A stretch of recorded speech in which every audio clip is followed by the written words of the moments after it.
44-օրյա պատերազմի հետևանքով անհայտ կորած զինծառայողների ընտանիքներին սոցիալական աջակցության տրամադրումը երկարաձգվել է մինչև 2026 թվականի հունիսը։ Կառավարությունից հիշեցնում են, որ այս աջակցությունը շարունակվում է ոչ ավելի, քան մինչև անհայտ կորած զինծառայողին դատական կարգով անհայտ բացակայող ճանաչելը։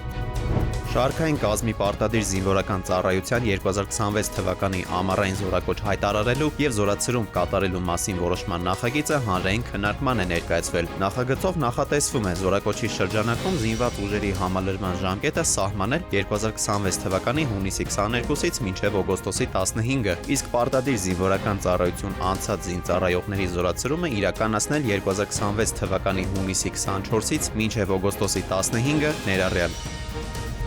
Հայաստանում տարեցների եւ երեխաների մի շարք կենտրոններ կմիավորվեն։ Որոշման նպատակը վարչական կառավարման արդյունավետության բարձրացումը, ֆինանսական ռեսուրսների օպտիմալ օգտագործումը ու կառավարման գործընթացների պարզեցումն է։ Կառավարության այսօրվա որոշումով այս վերակազմավորման արդյունքում հնարավոր կլինի կրճատել այն հաստիքները, որոնք իրականացնում են փոխկրկնվող կամ համընկնող գործառույթներ, ինչն էլ կնվազեցնի ընդհանուր վարչական ծախսերը եւ կզարգացնի կառավարման արդյունավետությունը։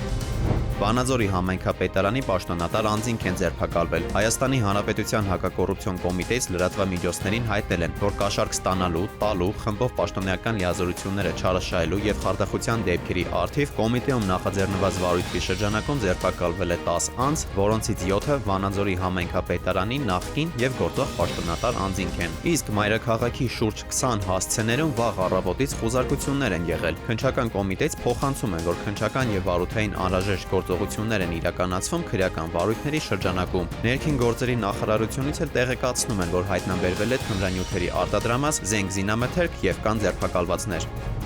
Ազատության պողոտայում կանազի շենքում բռնկված հրդեհի դեպքի առթիվ նախաձեռնվել է քրեական վարույթ։ Քրեական օրենսգրքի գույքը ոչնչացնելը կամ վնասելը, որը կատարվել է հրկիզման, պայթյունի կամ հանրավտանգ այլ եղանակով հոդվածով։ Քննչական կոմիտեից հայտնում է, որ նշանակվել է համալիր փորձաքննություն։ Կանազի շենքը քանդելու ոչ մի ծրագիր քաղաքապետարանը չունի, ունի վերակառուցելու ու ժողովրդին ծառայեցնելու մտադրություն։ Արաբգիրի վարչական շրջանի ղեկավարն է ասել, անդրադառնալով խոսակցություններին, որ մտադրություն կա շենքը վերածելու հյուրանոցի կամ տեղում բազմաբնակարան համալիր կառուցելու։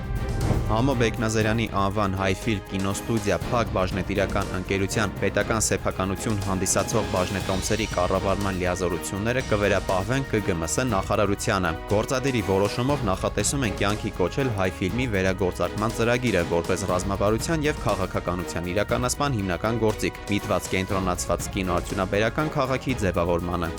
Դավիթ Թադևոսյան, ժամը լրատվական։